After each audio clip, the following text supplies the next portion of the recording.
Hi guys, here's a really quick video on how I make up batches of Garam Masala, which is a spice blend that's often used in Indian cooking, and it's so much better if you make it yourself rather than buying it in the supermarket. Indian cooking has such a huge capacity for carrying flavour, and you'll be amazed if you go and grind up your whole spices yourself at home and make up your own spice mixes like this. Start off by adding a 7cm stick of cinnamon to a dry frying pan on a high heat. You can toss it around a bit to make sure that it toasts evenly on all sides. And just keep it on the heat until it's all nice and toasted. You'll know it's done when it becomes really aromatic and you get a really strong smell of cinnamon, not burnt cinnamon though. This spice will take the longest to toast out of all the spices in the blend, and that's because it's so thick. It'll probably take 2 or 3 minutes. When you feel it's done, transfer it to a bowl, set it aside and return the pan to the heat. So you can add your cardamom seeds. I'm adding about 2 teaspoons of cardamom seeds, which I derived from about 50 cardamom pods. I'm using the green cardamom pods here. So toss these about again until they become really aromatic. They won't need as much time as the cinnamon at all, probably less than a minute. Then go ahead and add them to the bowl with the cinnamon and return the pan to the heat.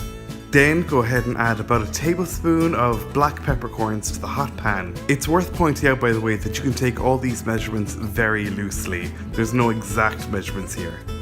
Just shuffle them about on the heat a little bit until they start to pop and become really aromatic. This is how you get the maximum flavour from them. Then add them to your bowl with the rest of the toasted spices, return the pan to the heat and add about 2 tablespoons of cumin seeds.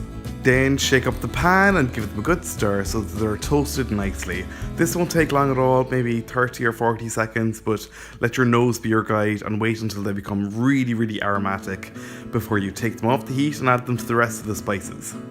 Return the pan to the heat again and add your cloves, about 1.5 tablespoons I think. Now shuffle them about again, maybe give them a little bit of a stir until they become really aromatic again after just a couple of minutes, and then add them to the bowl with the rest of the toasted spices. And one last time, return the pan to the heat and add your final spice, about 2 tablespoons of these beautiful citrusy coriander seeds. These took no time at all to toast, probably about a minute. Just shuffle them about and maybe give them a stir until you notice that they start to pop. Watch that again in slow motion. Now take your coriander off the heat and add it to the bowl with the rest of the spices. Now I should say that if you'd like, if you're short of time or something, you can toast all these spices at the same time. I've done it before and it makes for a really nice masala. The only thing is though, all your spices won't be toasted perfectly because the cinnamon will take longer to toast than the cardamom will take to burn. So if you toast them all individually, you can let your nose be your guide and your nose will tell you when it's really aromatic and when it can be taken off the heat. So now to your bowl of toasted spices, you're going to add 1 whole nutmeg. This isn't to be toasted, but you're going to grind it up now with the rest of the spices. To do this, you'll need one of these really handy electric coffee grinders and add your bigger spices to it first, starting with your nutmeg, and blitz it up for a good while until it's starting to go a bit powdery, probably about a minute. Next, add in that 7cm stick of now toasted cinnamon and grind that up as well until it's ground to dust.